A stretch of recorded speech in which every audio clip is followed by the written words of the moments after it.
آئیے کتاب رحمت سورہ الکہف اٹھائیں۔ اللہ تعالیٰ نے ایک واقعہ بیان کیا ہے حضرت موسیٰ اور حضرت خضر علیہ السلام کا، کہ حضرت موسیٰ علیہ السلام عزم مصمم کر کے جب چلے تو اللہ فرماتا ہے کہ ہم نے حضرت موسیٰ علیہ السلام کو جس بندے کی نشانی بتائی تھی وہ بندہ ان کو وہاں مل گیا۔ سفید چادر اوڑھے حضرت خضر علیہ السلام وہاں لیٹے ہوئے تھے، تو یہ جا کے ان کے پاس کھڑے ہو گئے کہ حضرت میں آپ کی خدمت میں اس لیے آیا ہوں کہ اللہ نے آپ کو جو خصوصی علم عطا کیے ہیں میں ان کو سیکھنے کی غرض سے آپ کی چوکھٹ پہ آیا ہوں۔ کہا تم میرے ساتھ صبر نہیں کر پاؤ گے، معاملے مشکل ہیں، سفر دشوار ہے، منزل کٹھن ہے، اور میرے معاملات ایسے ہیں کہ تم اعتراض کرو گے اس کے بغیر تم رہ نہیں سکتے۔ حضرت موسیٰ علیہ السلام نے کہا اگر اللہ نے چاہا تو آپ دیکھیں گے میں صبر کروں گا اور آپ کے کسی حکم کی کسی کام کی میں نافرمانی نہیں کروں گا، کسی کام کا انکار نہیں کروں گا۔ کہا کہ اچھا شرط یہ ہے کہ جو میں کروں اس پر تم اعتراض نہیں کرو گے، سوال نہیں کرو گے، یہاں تک کہ میں خود ہی نہ بتاؤں۔ تو کہا کہ یہ شرط ٹھہری، میں کوئی بات نہیں کروں گا۔ فانطلقا، دونوں چل پڑے، دریا کے پار جانا تھا۔ جو کشتی کا مالک تھا، کشتی بان تھا، وہ حضرت خضر علیہ السلام کو جانتا تھا تو اس نے کرایہ بھی نہیں لیا، لیکن جب کشتی پر سوار ہوئے تو عصا مار کے حضرت خضر علیہ السلام نے کشتی کا ایک پھٹا توڑ دیا۔ تو بے ساختہ حضرت موسیٰ علیہ السلام نے کہا آپ نے پھٹا توڑ دیا، یہ سارے ڈوب جائیں؟ کہا میں نے کہا تھا نا تم میرے کاموں پہ صبر نہیں کر پاؤ۔ تو حضرت موسیٰ کو یاد آیا، کہا میں بھول گیا تھا، اس پر مواخذہ نہ کیجیے۔ پھر دونوں چل پڑے۔ بچے کھیل رہے تھے، ایک خوبصورت لڑکا وہ بھی بچوں میں کھیل رہا تھا۔ حضرت خضر آگے بڑھے اور اس کی گردن مروڑ دی، اس کو قتل کر دیا۔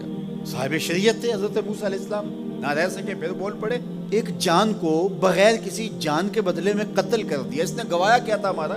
آپ نے بہت ہی جو ہے وہ غلط کام کیا، یہ کام اچھا نہیں کیا آپ نے۔ کہا میں نے کہا نہیں تھا کہ تم میرے ساتھ صبر نہیں کر پاؤ گے۔ کہا ایک موقع اور دے دیجئے، اب اگر میں نے کوئی اعتراض اٹھایا تو پھر دوبارہ مجھے آپ اپنی صحبت میں نہ رکھیے، عذر تمام ہو جائے گا۔ پھر دونوں چل پڑے، یہاں تک کہ ایک بستی میں دونوں آئے تو آپ نے بستی والوں سے کہا کہ ہم مہمان ہیں، آپ ہماری مہمان نوازی کیجیے، کھانا کھلائیے۔ تو انہوں نے انکار کر دیا، کہا کہ ہم تو آپ کو بلایا نہیں ہے، آپ خود آئے ہیں، آپ اپنے کھانے کا خود انتظام کیجیے۔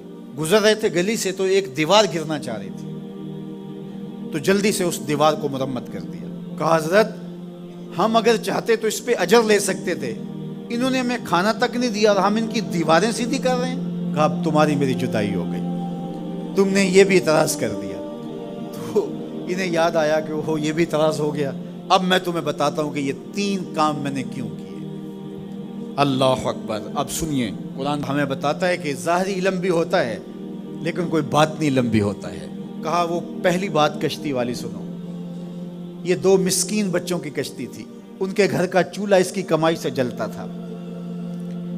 دریا کنارے کنارے ایک ظالم بادشاہ رہا تھا جو لوگوں کی کشتیاں چھین رہا تھا، ہم نے تھوڑا سا عیب لگا دیا، وہ ٹوٹی کشتی چھوڑ کے چلا گیا۔ اب وہ تھوڑے سے پیسے لگا کے کشتی مرمت کرا لیں گے، گھر کا چولہا جلتا رہے گا، بتاؤ اچھا کیا یا برا کیا؟ کہا رہی بات اس بچے کی جس کو ہم نے قتل کیا، اس کے ماں باپ مومن تھے، نیک تھے، صالح تھے، بچے نے بڑا ہو کے بہت برا ہونا تھا، ہم نے اس کو قتل کر دیا، اللہ اس کے بدلے ان کو بہتر اولاد دے گا۔ علماء تفسیر نے لکھا ہے اس بچے کے بدلے میں اللہ نے ان والدین کو ایک بیٹی عطا کی جس کی نسل سے 70 نبی پیدا ہوئے۔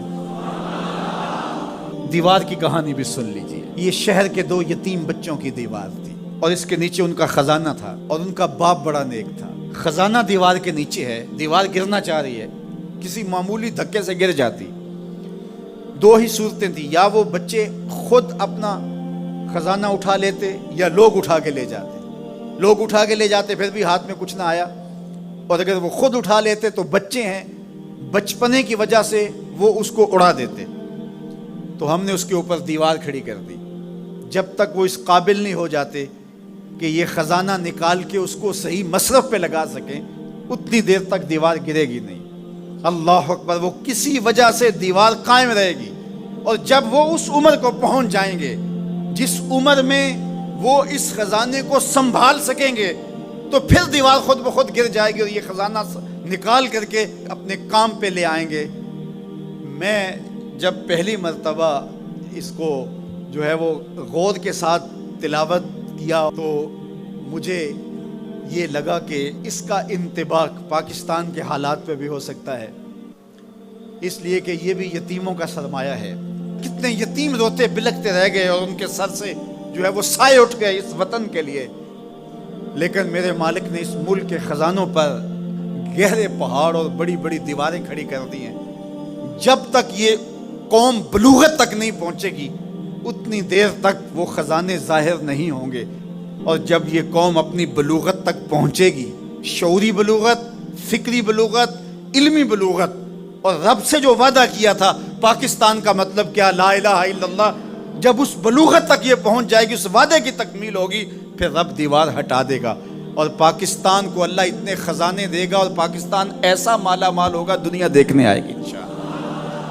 اس لیے رب نے دیواریں بنا کے رکھے۔ تمہارا باپ معین الدین چشتی بڑا نیک تھا، تمہارا باپ داتا گنج بخش علی حجویری بڑا نیک تھا، تمہارا باپ حضرت مجدد الف ثانی بڑا نیک تھا، ان کی وجہ سے میں دیواریں کھڑی کر رہا ہوں اور مضبوط حصار لگا رہا ہوں تمہارے خزانوں پر، اور وہ وقت آئے گا جب تم بلوغت کی عمر کو پہنچو گے، دیواریں ہٹ جائے گی اور تمہارا وطن زمانے پہ مہکتے پھول کی طرح اور چمکتے ستاروں کی طرح اور روشن آفتاب کی طرح چمکتا اور مہکتا دکھائی دے گا، اور زمانہ پاکستان دیکھنے آئے گا، پاکستان دنیا کی قیادت کرے گا انشاءاللہ۔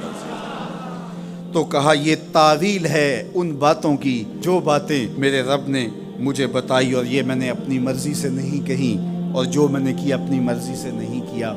تو یہ باطنی باتیں ہیں، شاید یہ باطنی باتوں کے جوش میں یہ بات بھی میں کر گیا۔ وہ کیا کسی نے کہا تھا کہ بھری محفل میں ایک راز کی بات کہہ دی، بڑا بے ادب ہوں سزا چاہتا ہوں۔